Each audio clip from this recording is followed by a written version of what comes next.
अस्सलाम वालेकुम to all of you. कैसे हैं आप सब? वालेकुम अस्सलाम। अल्हम्दुलिल्लाह ठीक। मैम आप कैसे हैं? मैं भी ठीक हूँ, अल्लाह का शुक्र। पहले हम लास्ट लेक्चर का रिकैप कर लेते हैं, उसके बाद जो है आज का लेक्चर स्टार्ट करते हैं। कल हमारा लेक्चर नंबर 4 था, जिसमें हमने डिफरेंस किया था बिटवीन ग्रोथ एंड डेवलपमेंट। तो उसमें हमने कुछ पॉइंट्स की बात की थी कि ग्रोथ जो है वो हम कहते हैं कि जिसमें आपके सिर्फ फिजिकल लेवल पे चेंजेस हो रहे होते हैं, आपका वेट, आपकी हाइट और आपकी जो शेप है उसमें चेंजेस होते हैं, तो उसको ग्रोथ कहा जाता है। और डेवलपमेंट क्या होती है, जिसमें आपकी सिर्फ फिजिकल नहीं होती बल्कि इसमें आपकी सोशल डेवलपमेंट भी हो रही होती है, emotional, psychological, cognitive development, moral development और फिजिकल डेवलपमेंट। तो इन तमाम में आपकी चेंजेस हो रही होती हैं, या इन तमाम एस्पेक्ट्स के अंदर जब आपके अंदर चेंजेस हो रही होती हैं तो उसको हम कहते हैं डेवलपमेंट। सेकेंड पॉइंट ये था कि डेवलपमेंट जो है आपकी थ्रू आउट द लाइफ चलती है, जबकि ग्रोथ जो है वो एक टाइम पर आके स्टॉप हो जाती है। मींस जब आप मेच्योरिटी को अप्रोच कर लेते हो या आप एडल्टहुड में आ जाते हो, उस वक्त आपकी जो ग्रोथ है वो स्टॉप हो जाती है, लेकिन डेवलपमेंट जो है वो एक कॉन्टिन्यूस प्रोसेस है। इसके बाद हमने देखा था कि जो ग्रोथ है उसको हम डायरेक्टली ऑब्जर्व कर सकते हैं, जबकि डेवलपमेंट को डायरेक्टली ऑब्जर्व करना थोड़ा मुश्किल होता है। उसके लिए हमें जो है वो एक कांस्टेंट इन्वायरमेंट या तो हो तो हम उसको देख सकते हैं कि हाँ, ग्रोथ जो डेवलपमेंट है वो कैसी हो रही है। और जो ग्रोथ है उसके लिए, उसको मेजर करने के लिए हम जो है वो स्केल्स यूज करते हैं, या जो मेजरमेंट टेप्स होती हैं उसके थ्रू हम उसको मेजर कर सकते हैं। जो आपकी डेवलपमेंट होती है उसको मेजर करने के लिए डिफरेंट टेस्ट जो हैं, जो साइकोमेट्रिक टेस्ट होते हैं, उसको यूज करके हम उसकी इंटेलिजेंस को असेस कर सकते हैं, उसकी पर्सनैलिटी को असेस किया जा सकता है, और जो दूसरे एस्पेक्ट्स हैं डेवलपमेंट के अंदर आते हैं उन तमाम को हम मेजर कर सकते हैं या असेस कर सकते हैं। तो ये कुछ डिफरेंस थे जो हमने स्टडी किए थे बिटवीन ग्रोथ एंड डेवलपमेंट।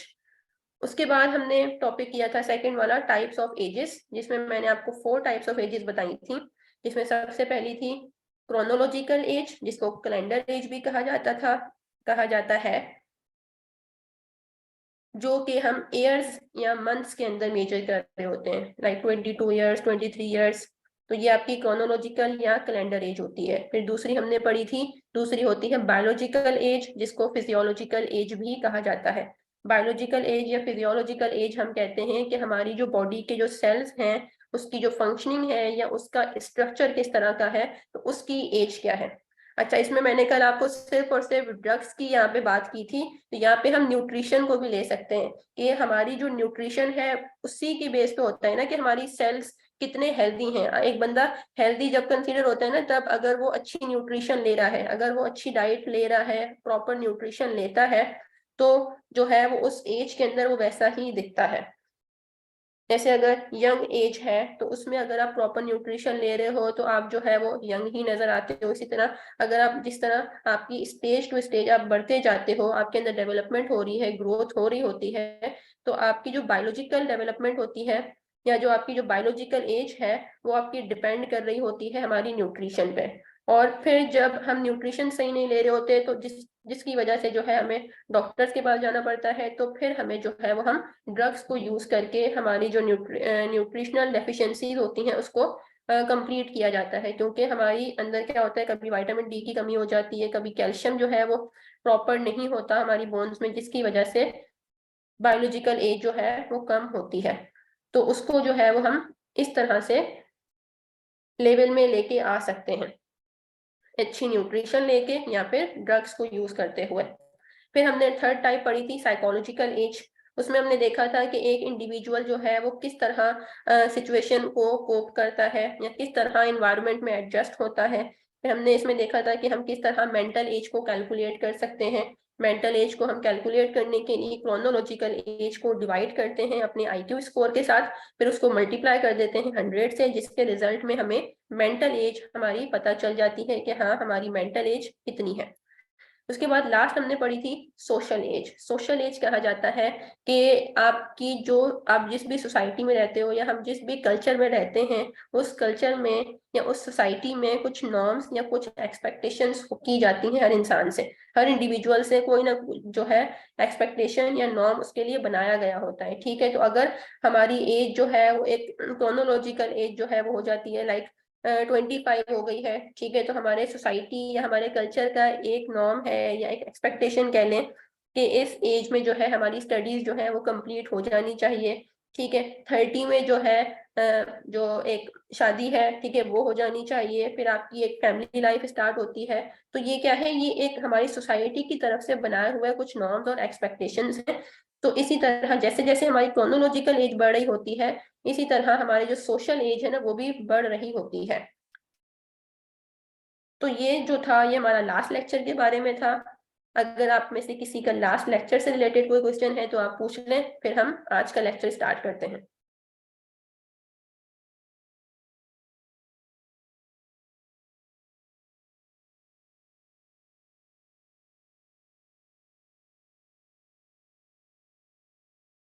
किसी का क्वेश्चन नहीं है तो हम आज का लेक्चर पे स्टार्ट करते हैं। आज जो हमारा लेक्चर है वो है स्टेजेस ऑफ डेवलपमेंट। आज हम स्टेजेस को स्टार्ट करेंगे। तो टोटल जो है डेवलपमेंट की 8 स्टेजेस होती हैं, या इसको हम स्टेजेस ऑफ डेवलपमेंट भी कहते हैं और इसको पीरियड ऑफ लाइफ स्पैन भी कहा जाता है। टोटल 8 होती हैं। सबसे पहली होती है प्रीनेटल स्टेज या प्रीनेटल पीरियड, सेकंड इन्फेंसी और टॉडलरहुड, थर्ड होती है early childhood, middle and late childhood, adolescence, early और young adulthood, middle adulthood, late adulthood, जिसको ओल्ड एज भी कहा जाता है। इन तमाम स्टेजेस को हम जो है वो डिटेल के साथ स्टडी करेंगे, लेकिन आज हम जो है अपनी फर्स्ट स्टेज जिसका नाम है प्रीनेटल स्टेज, जिसको हम प्रीनेटल पीरियड भी कहते हैं, वो हम स्टार्ट करेंगे और आज के लेक्चर में सिर्फ हम इसको ही कवर करेंगे। ये भी कंप्लीट नहीं होगी, इसकी भी फिर हम जितना हमसे हो सका वो आज हम करेंगे। तो जो फर्स्ट स्टेज है उसको प्रीनेटल स्टेज कहा जाता है या प्रीनेटल पीरियड भी कहा जाता है। जो प्रीनेटल स्टेज है या प्रीनेटल पीरियड है, अगर हम इसकी रेंज की बात करें तो वो 0 से 9 मंथ्स तक होती है।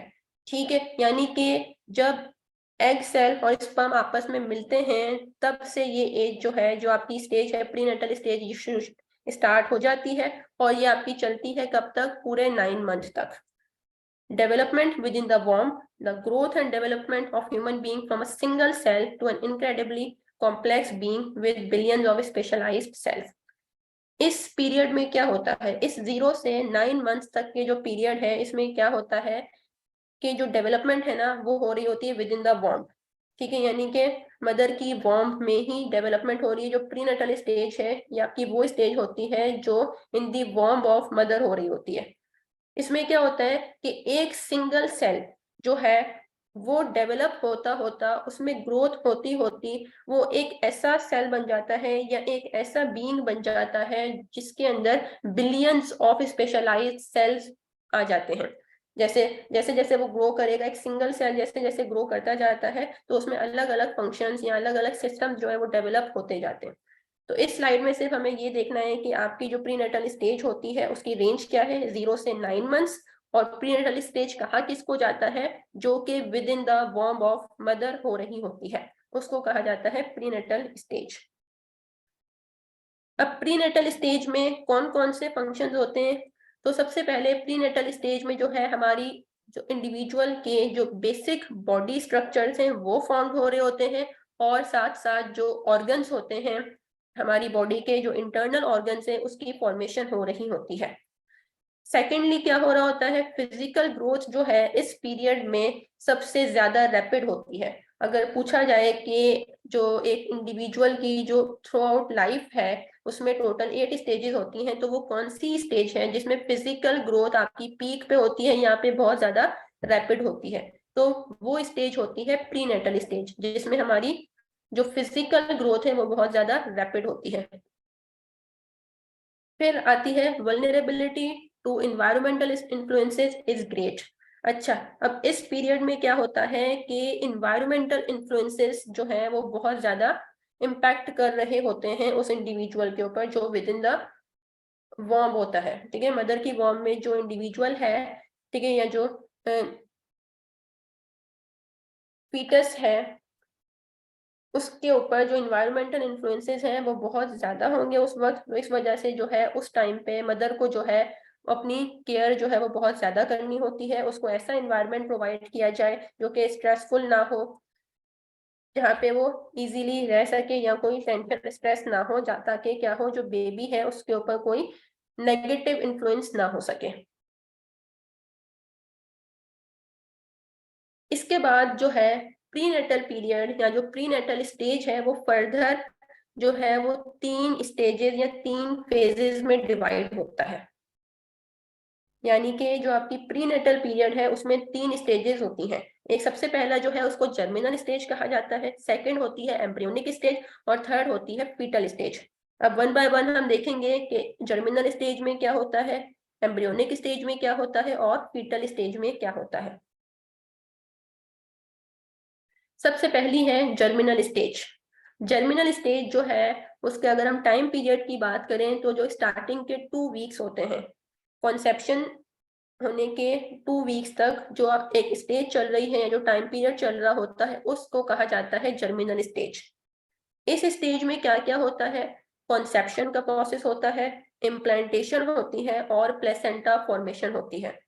कॉन्सेप्शन किसको कहा जाता है, इम्प्लांटेशन किसको कहा जाता है और प्लेसेंटा क्या होता है, अब हम ये भी डिस्कस करेंगे। सबसे पहले कॉन्सेप्शन देख लेते हैं कि कॉन्सेप्शन क्या है। कॉन्सेप्शन अगर होती है जिस वक्त आपका जो स्पर्म है वो एग सेल के साथ फर्टिलाइज करता है और उसके रिजल्ट में एक सिंगल सेल जिसको जाइगोट कहा जाता है वो फॉर्म होता है। जाइगोट जो है वो एक सिंगल सेल यानी कि एक वन सेल पे कंसिस्ट एक स्ट्रक्चर होता है जो कि कैसे बनता है, जब स्पर्म सेल एग सेल के साथ आकर मिलता है, उसके साथ यूनाइट होता है, तो उसके रिजल्ट में जाइगोट फॉर्म होता है और इस प्रोसेस को ही हम कहते हैं conception. When sperm cell fuses with egg cell, that we call conception। और इस स्टेज में क्या होता है या इस प्रोसेस में क्या होता है कि जो कॉन्सेप्शन के वक्त ही जो उस बेबी का सेक्स क्या होगा, कि बेबी जो है वो मेल होगा या फीमेल होगा, तो वो भी इसी टाइम पर जो है वो डिसाइड हो जाता है। क्योंकि अगर स्पर्म सेल के अंदर अगर क्रोमोसोम आ रहा है वाई, एक्स वाई क्रोमोसोम आता है और वो आके एक्स सेल के साथ यूनाइट होता है, तो इसका मतलब जो बेबी है वो बॉय है। और अगर स्पर्म सेल से एक्स एक्स क्रोमोसोम आ रहा है और वो एक्स सेल के साथ आके यूनाइट होता है, तो इट मीन्स कि जो बेबी है वो गर्ल है। अब जो फर्स्ट वीक होता है कॉन्सेप्शन के बाद का, ठीक है, कॉन्सेप्शन होने के बाद जो फर्स्ट वीक है उसमें वो जो एक सिंगल सेल था जिसको हमने जाइगोट का नाम दिया था, वो सिंगल सेल जो है वो डिवाइड होता है 1 से 2 में, 2 से 4 सेल्स के अंदर, 4 से 8, 8 से 16, और इस तरह जो है वो सेल जो है वो डिवाइड होता होता एक कॉम्प्लेक्स लिविंग बीइंग जो है वो बन जाता है। और इस प्रोसेस को हम कहते हैं माइटोसिस, क्योंकि इसमें क्या हो रही है, सेल डिवीजन हो रही है। वो जो एक सिंगल सेल था वो 1 से 2 में, 2 से 4 में, 4 से 8 में, इस तरह उसमें डिवीजन हो रही है इस वजह, और इस प्रोसेस को हम कहते हैं माइटोसिस। तो कॉन्सेप्शन के 1 वीक बाद जो है उस जाइगोट के अंदर जो है वो सेल डिवीजन होना स्टार्ट हो जाती है, that we call mitosis. After 5 days of mitosis there are 100 cells and after 9 months there are billions of cells। अब माइटोसिस होने के 5 days बाद वो जो एक सिंगल सेल था अब वो 100 सेल्स पे कॉन्सिस्ट हो चुका है। और इसी तरह उन 100 से भी जब आपका ये जो पूरा प्रीनेटल का जो टाइम पीरियड है, प्रीनेटल स्टेज पूरी खत्म होने लगती है, उस वक्त वो सिर्फ 100 सेल्स नहीं होते बल्कि उस वक्त एक पूरा बेबी जो है वो रेडी हो चुका होता है। तो उस वक्त जो सेल्स हैं वो बिलियंस इन नंबर में हो जाते हैं और हर एक सेल का अपना फंक्शन होता है। अलग अलग ऑर्गन सिस्टम्स के अंदर वो अलग अलग फंक्शन जो है वो परफॉर्म हो रहे होते हैं। जर्मिनल स्टेज में क्या होता है कि जो सेल्स का जो मास होता है, ठीक है, यानी कि जो सेल्स हैं वो आपकी जो मदर है, ठीक है, जो मदर होती है उसका जो यूटेरस है उसके साथ ही अटैच होते हैं।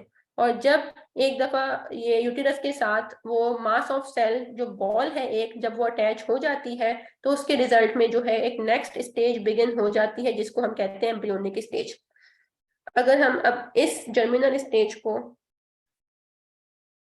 समराइज करके देखें तो किसको कहा जा रहा है कि इसमें क्या है, कॉन्सेप्शन हो रही है कि सबसे पहले एक्स जो स्पर्म सेल है वो मदर की बॉडी में आता है, ठीक है, जो ओविडक्ट होता है, ठीक है, जिसे हम फैलोपियन ट्यूब भी कहते हैं, वहां पे स्पर्म सेल आता है और वो स्पर्म सेल वहां पे जो एग मौजूद होता है उसके साथ फ्यूज करता है, जिसके रिजल्ट में एक जाइगोट फॉर्म होता है, ठीक है। अब ये जाइगोट जो है उस वक्त यूटेरस में नहीं होता, ठीक है, जाइगोट जो है ना उस वक्त जब ये फ्यूजन होती है, जब कॉन्सेप्शन हो जाती है, उस वक्त ये जो जाइगोट, ये जो सिंगल सेल है, ये होता है फैलोपियन ट्यूब में, जिसको हम ओविडक्ट भी कहते हैं, ठीक है। तो ये जो सेल डिवीजन का जो प्रोसेस हो रहा है, जो माइटोसिस का प्रोसेस हो रहा है, वो एक सेल 100 सेल्स के अंदर जो है कन्वर्ट होता है। तो ये सारा प्रोसेस जो है अभी किसमें हो रहा है, फैलोपियन ट्यूब में ही हो रहा है, ठीक है। फिर जर्मिनल स्टेज से ये जाइगोट जो है वो पास होता होता होता होता अब जो है यूटेरस की तरफ आ रहा होता है,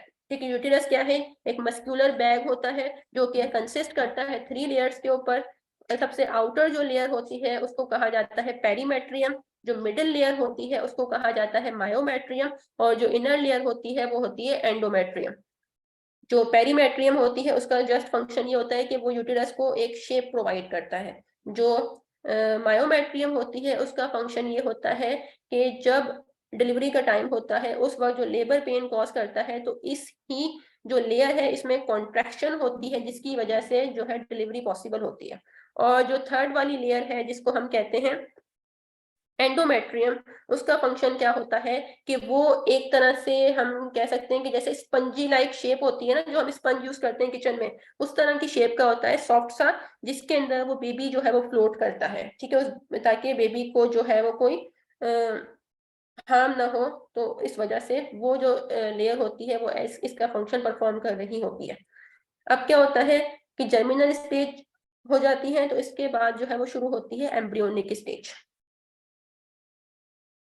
अच्छा, अब एम्ब्रियोनिक स्टेज से पहले यहाँ पे मल्टीपल प्रेगनेंसी का कॉन्सेप्ट है कि ये क्या होता है, इसको हम देख लेते हैं कि मल्टीपल प्रेगनेंसी क्या होती है। मल्टीपल प्रेगनेंसी हम कहते हैं कि जब दो या दो से ज्यादा एग्स जो है वो फर्टिलाइज्ड हो जाए, या फिर एक सिंगल एग जो है, एक सिंगल फर्टिलाइज्ड एग जो है वो दो या दो से ज्यादा जाइगोट्स के अंदर डिवाइड हो जाए, तो उसके रिजल्ट में जो है वो मल्टीपल प्रेगनेंसी कॉज होती है, ठीक है। क्या है मल्टीपल प्रेगनेंसी, कि अगर दो एग्स हैं, ठीक है, और दो एग्स जो है वो दो अलग अलग स्पर्म्स के साथ फ्यूज होते हैं। जैसे क्या होता है कि हमें पता है, ठीक है, कि एग तो आपका 1 मंथ में एक रेडी होता है, ठीक है, फीमेल बॉडी में जो एग है वो 1 मंथ में एक होता है, लेकिन कुछ ऐसे केसेस होते हैं, रेयर केसेस होते हैं, जिसमें मोर देन वन भी जो है वो हो सकता है, ठीक है। अच्छा, अब क्या होता है कि स्पर्म्स है, वो पता है कि जो पर डे है, ठीक है, तो बिलियंस ऑफ स्पर्म्स जो है वो मेल में प्रोड्यूस हो रहे होते हैं।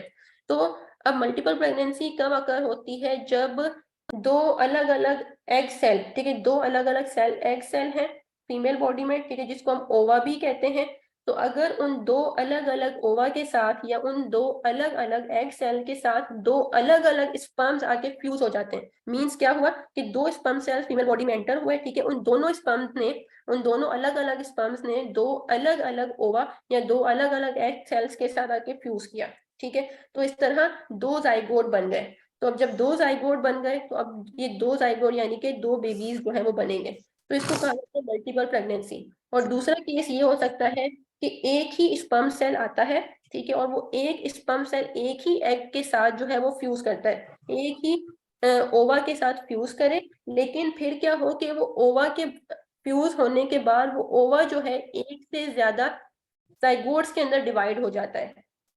जैसे एग फ्यूज हो गया, ठीक है, अब वो एग क्या हो जाता है कि वो डिवाइड हो जाता है दो या दो से ज्यादा एग्स के अंदर या जाइगोट्स के अंदर, ठीक है, तो उस वक्त मल्टीपल प्रेगनेंसी अकर हो सकती है। तो इस तरह से अगर एक सिंगल सेल डेवलप हो रहा है, ठीक है, यानी कि सिंगल सेल कौन सा, सिंगल एग सेल, जो कि एक स्पर्म ने आके एक एग के सेल के साथ फ्यूज किया आके, ठीक है, कॉन्सेप्शन हुई, और वो एक सिंगल एग सेल जो है वो अब डिवाइड हो गया है दो जाइगोट्स के अंदर, फॉर सपोज। अब वो दो जाइगोट्स जो हैं, दो अलग अलग दो ट्विंस के अंदर जो है वो डेवलप होंगे, ठीक है। अब एक सिंगल सेल था लेकिन उससे दो जाइगोट बने, तो अब दो ही जो है वो बेबीज जो है वो डेवलप होंगे, तो इसको कहा जाएगा आइडेंटिकल ट्विंस। मींस इस कंडीशन में जो दोनों बेबीज जो डेवलप होंगे ना, उनका सेक्स भी सेम होगा, ठीक है, वो दोनों जो है अगर फीमेल है तो दोनों फीमेल होंगी, अगर दोनों मेल हैं, ठीक है, तो वो दोनों मेल में ही डेवलप होंगे, और इसी तरह उनके जो ट्रेड्स होते हैं वो भी सेम ही होते हैं। और इसी तरह अगर वो जो एग सेल था, अगर वो तीन जाइगोट्स के अंदर डिवाइड हो जाता है, उस कंडीशन में हम उसको कह देते हैं आइडेंटिकल ट्रिपलेट्स। और अगर एग सेल जो है वो दो में डिवाइड होता है तो हम उसको कहते हैं आइडेंटिकल ट्विंस। ये दोनों उस वक्त होंगे जब एक सिंगल एग सेल जो है एक सिंगल स्पर्म के साथ फ्यूज होता है और वो एग सेल जो है वो डिवाइड हो जाता है, ठीक है। एक ये कंडीशन होती है, मल्टीपल प्रेगनेंसी की वजह होती है। और दूसरी क्या होती है, दूसरी उस वक्त के आपके बॉडी जो है उसमें दो स्पर्म सेल्स आ रहे हैं, ठीक है, दो स्पर्म सेल्स आकर दो अलग अलग एग सेल्स को जो है उसके साथ फ्यूज होते हैं, और उसके रिजल्ट में दो अलग अलग बेबीज जो हैं, दो अलग अलग जाइगोट्स बनते हैं। तो यहाँ पे पॉसिबिलिटी है कि यहाँ पे उन दोनों का जो सेक्स है वो चेंज हो सकता है, उनमें जो ट्रेड्स हैं वो भी मुख्तलिफ होंगे, क्योंकि यहाँ पे दोनों स्पर्म सेल ही अलग अलग थे, ठीक है, एक स्पर्म सेल नहीं था, बल्कि दो अलग अलग स्पर्म सेल्स ने आके दो अलग अलग एग सेल्स को जो है वो फ्यूज किया है, उसके रिजल्ट में जो जाइगोट बनेंगे तो उनको कहा जाता है फ्रेटर्नल ट्विंस। यहाँ तक बात क्लियर है?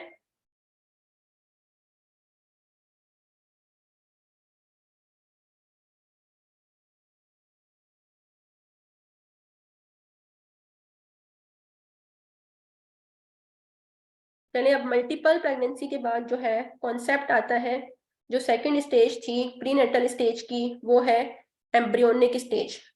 जर्मिनल स्टेज के बाद, जिसको हमने देखा था कि वो 2 वीक्स का पीरियड होता है, तो उसके बाद 3rd वीक से 8 वीक तक जो स्टेज चलती है उसको कहा जाता है एम्ब्रियोनिक स्टेज। अब इस स्टेज में क्या होता है, after the zygote divides for about 7 to 10 days and has 150 cells, it travels down the fallopian tube and implant itself in the lining of the uterus. This is known as implantation. अब जो implantation है, जिस वक्त implantation हो जाती है ना, तो उसी टाइम जो है एम्ब्रियोनिक स्टेज स्टार्ट हो जाती है, ठीक है। होता क्या है कि जाइगोट के डिवाइड होने के बाद, ठीक है, मीन्स 7 to 10 डेज के बाद, जब जाइगोट जो है वो ऑलमोस्ट 150 सेल्स में जो है वो कन्वर्ट हो चुका है, पहले वो एक सिंगल सेल था लेकिन अब जो है वो 150 सेल्स में कन्वर्ट हो गया है, तो अब वो जो जाइगोट है, वो जो एक बॉल लाइक स्ट्रक्चर है, ठीक है, वो जो है उस फेलोपियन ट्यूब से मूव होती होती ट्रेवल करती करती वो आती है यूटिरस में, और यूटिरस में आकर वो जो है वो खुद को, वो जो बॉल है वो एक खुद को जो है वो यूटिरस की एक पार्ट पे जाके खुद को अटैच कर लेती है।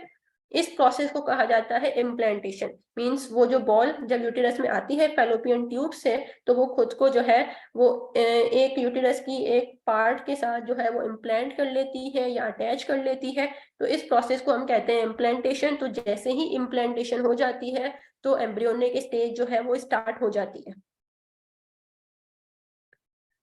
अब एम्ब्रियोनिक स्टेज में क्या क्या होता है, अब जब इम्प्लांटेशन हो जाती है तो उस वक्त वो एक मल्टी सेल्यूलर ऑर्गेनिज्म बन गया है, ठीक है। अब उस वक्त उस मल्टी सेल्यूलर ऑर्गेनिज्म को हम एम्ब्रियो कहते हैं, ठीक है। जब जर्मिनल स्टेज में होता है उस वक्त उसको जाइगोट कहा जाता है। जब एम्ब्रियोनिक स्टेज में आ जाता है, जब इम्प्लांटेशन का प्रोसेस हो जाता है, उस वक्त हम उस जाइगोट को जाइगोट नहीं कहेंगे बल्कि हम उसको एम्ब्रियो कहते हैं, जब वो एम्ब्रियोनिक स्टेज में एंटर हो जाता है तो। अब एम्ब्रियोनिक स्टेज में जो एम्ब्रियो है उसमें क्या क्या होता है, उसमें ब्लड वेजल्स जो है वो ग्रो करती हैं, इसके अलावा प्लेसेंटा फॉर्मेशन होती है, ठीक है। प्लेसेंटा एक स्ट्रक्चर होता है जो कि यूटिरस के साथ कनेक्ट होता है, जो क्या करता है, मदर से जो नरिशमेंट है या जो ऑक्सीजन होती है वो उस एम्ब्रियो को प्रोवाइड करता है through the umbilical cord. Umbilical cord क्या होती है, जैसे एक ट्यूब लाइक स्ट्रक्चर समझ लें। प्लेसेंटा क्या है, एक स्ट्रक्चर है जो कि उस एम्ब्रियो में डेवलप होगा, ठीक है, उसको कहा जा रहा है प्लेसेंटा।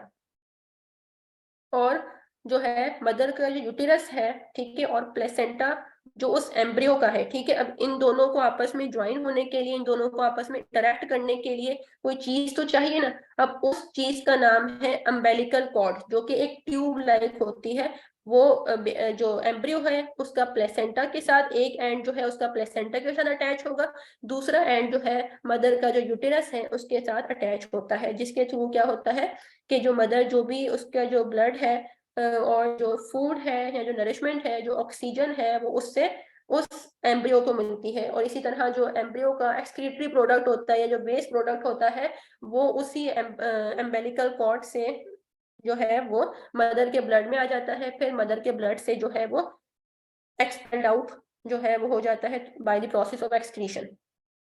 तो एम्ब्रियोनिक स्टेज में क्या क्या होता है, बेसिक स्ट्रक्चर्स फॉर्म होना शुरू हो जाती हैं, जैसे कि हेड हो गया, चेस्ट हो गया और एब्डोमेन हो गया। During the embryonic stage, the heart begins to beat and organs form and begin to function. अब एम्ब्रियोनिक स्टेज में ही हम कह सकते हैं कि जो आपकी जो बॉडी के मेन स्ट्रक्चर्स या जो ऑर्गन्स हैं उनकी जो डेवलपमेंट है वो स्टार्ट ही एम्ब्रियोनिक स्टेज में होती है, ठीक है। इसमें जो है आपका हार्ट जो है वो भी बीट करना स्टार्ट कर देता है, और जो ऑर्गन्स होते हैं वो भी जो है वो फंक्शन करना या उनकी फॉर्मेशन भी हो रही होती है। और इसी स्टेज में जो है न्यूरल ट्यूब भी जो है वो फॉर्म होती है, ठीक है, जिससे हमारा ब्रेन और हमारा स्पाइनल कॉर्ड बनता है, ठीक है। यानी कि डायरेक्ट हमारा स्पाइनल कॉर्ड या हमारा ब्रेन नहीं बन जाता, पहले क्या होती है एक न्यूरल ट्यूब फॉर्म होती है। न्यूरल ट्यूब कैसे बनती है कि जो एम्ब्रियो, अच्छा इस वक्त जो एम्ब्रियो का अगर हम शेप देखें ना, तो वो कुछ फ्लैट सी होती है, ठीक है, उसकी टेल निकली हुई होती है और उसका जो है आगे से थोड़ा सा जो है वो थोड़ा सा फेस होता है, ठीक है, एक राउंड सी शेप होती है और पीछे की तरफ से जो है उसकी टेल निकली होती है, ठीक है। उस वक्त अगर हम एम्ब्रियो की शेप देखें तो वो इस तरह की होती है। अब जो एम्ब्रियो का जो बैक साइड होता है ना, उस बैक साइड से जो है उसमें से एक न्यूरल ट्यूब निकलती है। उस न्यूरल ट्यूब से ही जो है हमारा ब्रेन और हमारा स्पाइनल कॉर्ड जो है वो डेवलप होता है, और वो भी एम्ब्रियोनिक स्टेज में ही हो रहा होता है। तो यहाँ पे एम्ब्रियोनिक स्टेज होती है खत्म। इसके बाद जो लास्ट स्टेज है प्रीनेटल स्टेज की, या जो लास्ट फेज है प्रीनेटल स्टेज का, वो है फीटल स्टेज। फीटल स्टेज की अगर हम टाइम ड्यूरेशन की बात करें तो वो होता है 9 वीक्स से लेके 40 वीक्स तक। जो जर्मिनल स्टेज थी वो थी 0 से लेकर 2 वीक्स तक। एम्ब्रियोनिक स्टेज जो थी वो थी 3 वीक से स्टार्ट होती है और 8 वीक तक चलती है। जो फीटल स्टेज है वो चलती है 9 से 40 वीक्स तक, ठीक है। और अगर हम पूरा प्रीनेटल पीरियड का अगर हम डेज की बेस पे एस्टिमेट करें कि वो कितना होता है, तो वो होता है 270 से 280 डेज जो है लगते हैं एक बेबी की फॉर्मेशन में। अब फीटल स्टेज में मींस जब 9th वीक स्टार्ट हो जाता है, ठीक है, उस वक्त हम उसको एम्ब्रियो नहीं कहते बल्कि उसको फीटस कहा जाता है। जैसे जर्मिनल स्टेज में उसको जाइगोट कहा जाता था, एम्ब्रियोनिक स्टेज में जब एंटर होता है तो उस वक्त उसको एम्ब्रियो कहा जाता है, और जब वो फीटल स्टेज में एंटर हो जाता है उस वक्त हम उसको एम्ब्रियो नहीं बल्कि फीटस जो है वो कहते हैं। इस स्टेज में क्या होता है कि जो फीटस का अगर हम साइज की बात करें तो वो एक किडनी का जितना साइज होता है ना, उतना ही उस फीटस का भी साइज होगा। और उस वक्त जो फीटस है उसकी अगर हम शेप की बात करें तो वो एक ह्यूमन की शेप इख्तियार कर लेता है। मींस उसमें जो टेल है इस स्टेज में आके, फीटल स्टेज में आके, उस फीटस की जो टेल है वो खत्म हो जाती है जो एम्ब्रियोनिक स्टेज में मौजूद थी, ठीक है। तो यहाँ पे आके जो उसकी टेल थी वो खत्म होती है, जिसकी वजह से उसको हम एज अ एक ह्यूमन जो है वो रिकॉग्नाइज कर सकते हैं। हमें फिर पता चलता है कि हाँ अब जो है वो एक ह्यूमन फॉर्मेशन हो रही है।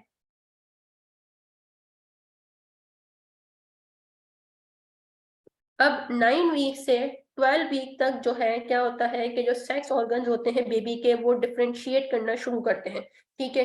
मींस अगर हम जो है वो देखना चाहें कि ठीक है कि बेबी जो है वो बॉय है या गर्ल है, सेक्स तो उसी वक्त डिटरमाइन हो जाता है जब कॉन्सेप्शन का प्रोसेस होता है, लेकिन उस वक्त हमें पता नहीं चलता कि जो है वो सेक्स बेबी का क्या है। तो अगर हम देखना चाहते हैं तो जो है वो 9 से 12 वीक्स के बीच में जो है, क्योंकि उसके जो सेक्स ऑर्गन्स हैं वो एक दूसरे से डिफ्रेंशिएट करना शुरू कर देते हैं, फिर आपको पता चल जाता है अल्ट्रासाउंड के थ्रू कि बेबी जो है वो बॉय है या फिर गर्ल है। और अबाउट 16 वीक्स ठीक है, उसका जो साइज है अगर हम बात करें फीटस की, तो वो अप्रोक्सीमेटली 4.5 इंच होता है। और इस वक्त तक उसकी जो फिंगर्स हैं, जो उसकी टॉज हैं, वो कंप्लीटली डेवलप हो जाती हैं, और उस बच्चे के जो फिंगरप्रिंट्स हैं तो वो भी विजिबल हो जाते हैं। जब फीटस 6 मंथ को अप्रोच करता है, ठीक है, जो फीटस जब प्रीनेटल स्टेज का 6 मंथ आ जाता है, यानी कि 24 वीक्स कंप्लीट हो जाते हैं, उस वक्त उसका जो वेट है अबाउट 1.4 पाउंड हो जाता है। अच्छा, देखा गया है कि जो नॉर्मल वेट होना चाहिए, ठीक है, वो 3 to 3.5 किलोग्राम होता है, ठीक है, 3 या फिर 3.5 किलोग्राम जो है वो होना चाहिए एक बेबी का जो वेट है at the time of birth.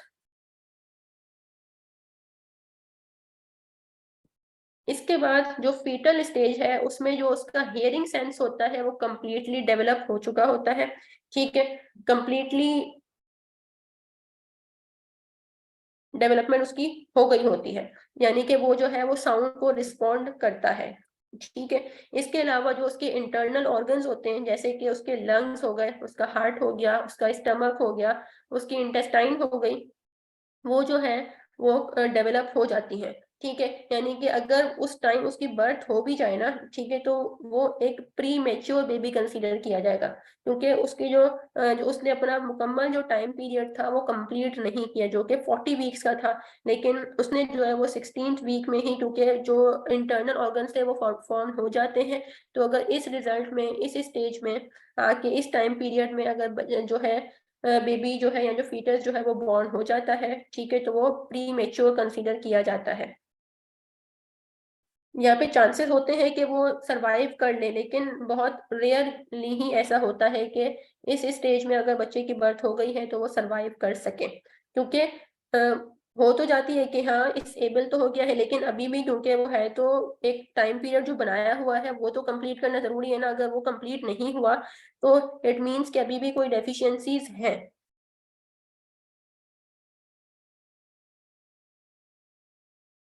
अब क्या होता है, जो फीटल स्टेज है उसमें जो ब्रेन है अभी जो है वो कॉन्टिन्यूसली जो है वो ग्रो कर रहा होता है, डेवलप हो रहा होता है, ठीक है। और 16 से लेके जो 28 जो वीक है उसमें उस ब्रेन का अगर हम साइज देखें तो वो डबल हो जाता है। एम्ब्रियोनिक स्टेज में क्या है, न्यूरल ट्यूब से ब्रेन और स्पाइनल कॉर्ड बनना शुरू होते हैं, ठीक है, न्यूरल ट्यूब बनना शुरू होती है, और फिर जो है फीटल स्टेज में आके जो ब्रेन डेवलपमेंट है, ब्रेन ग्रोथ है, स्पाइनल कॉर्ड डेवलपमेंट और स्पाइनल कॉर्ड जो ग्रोथ है, ठीक है, वो स्टार्ट होती है।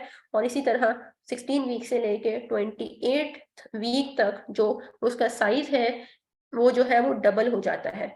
और 36 वीक के अराउंड जो फीटस है वो ऑलमोस्ट रेडी होता है बर्थ के लिए, उस वक्त उसका जो वेट है वो 6 पाउंड्स होता है, ठीक है, और उसकी जो लेंथ या उसकी जो हाइट है वो 18.5 इंचेस होती है।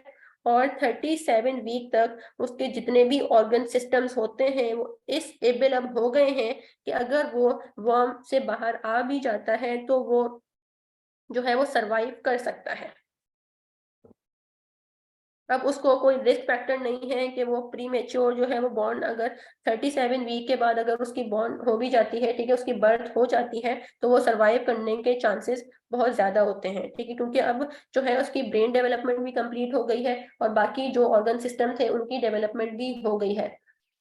तो अब 37 वीक के बाद क्या होता है, उसके अंदर सिर्फ और सिर्फ उसका जो है वेट बढ़ता रहता है, ठीक है, उसकी जो है लेंथ जो है उसमें इंक्रीज हो रहा होता है 40 वीक तक, मींस 37 तक वो ऑर्गन्स जो भी जो मेन इंपॉर्टेंट जो डेवलपमेंट थी वो तो हो गई, 37 वीक तक जो बेबी है वो रेडी है, अब किसी भी टाइम जो है वो बर्थ हो सकती है, ठीक है। लेकिन क्या होता है कि उस टाइम तक अगर नहीं हो रही तो फिर क्या होता है कि यानी कि उसके अंदर क्या हो रहा है, उसका वेट जो है वो गेन हो रहा होता है, उसका जो लेंथ है उसके अंदर जो है वो इंक्रीज हो रहा होता है, और ये 40 वीक तक सिर्फ यही चल रहा होता है। और फिर जब यूटेरस में इतना स्पेस नहीं होता मूवमेंट के लिए, क्योंकि बच्चे की हाइट जो है, फीटस जो है वो अब ग्रो कर रहा है, वो बड़ा हो गया है, ठीक है, तो अब उसमें जब उसके लिए स्पेस नहीं मिलता तो अब जो है वो बर्थ का टाइम जो है बिल्कुल करीब होता है, यानी कि डिलीवरी जो है वो अब हो जाती है। तो इस फीटल स्टेज में यही होता है कि जो ब्रेन डेवलपमेंट है और जो बॉडी का साइज है वो बड़ा होता है, ठीक है, ब्रेन डेवलपमेंट हो रही होती है और बच्चा जो है वो अपनी एक कंप्लीट और एक फुल टर्म जो डेवलपमेंट है उसको अप्रोच करता है, और जब ये सब हो जाता है तो उसके रिजल्ट में डिलीवरी होती है, ठीक है। यहाँ पे जो है ये 3 स्टेजेस थी, प्रीनेटल स्टेज की, एम्ब्रियोनिक स्टेज थी जिसमें, ठीक है, सबसे पहली थी जर्मिनल स्टेज, फिर थी एम्ब्रियोनिक स्टेज और फिर थी फीटल स्टेज। आज का लेक्चर जो है हमारा यहाँ पे खत्म होता है। इसके बाद कल जो है हम इसमें जो है ट्राइमेस्टर्स को डिस्कस करेंगे। ट्राइमेस्टर्स भी जो है वो इसी को कहा गया है, लेकिन मैंने सोचा कि उसको हम, क्योंकि वो 3 पीरियड्स में डिवाइड होता है, फर्स्ट ट्राइमेस्टर होता है, सेकंड होता है, थर्ड होता है, उसको भी जो है वो हम उस पर्सपेक्टिव से देख लेंगे कि उसमें किस तरह डेवलपमेंट होती है। तो कल इंशाल्लाह जो है वो पर्सपेक्टिव्स यहाँ पे ट्राइमेस्टर्स को डिस्कस किया जाएगा। आज का लेक्चर यहाँ पे खत्म होता है। अगर आपका आज के लेक्चर से रिलेटेड कोई क्वेश्चन है तो आप पूछ सकते हैं। नो मैम, थैंक यू, समझ आ गई है सारी डिटेल में।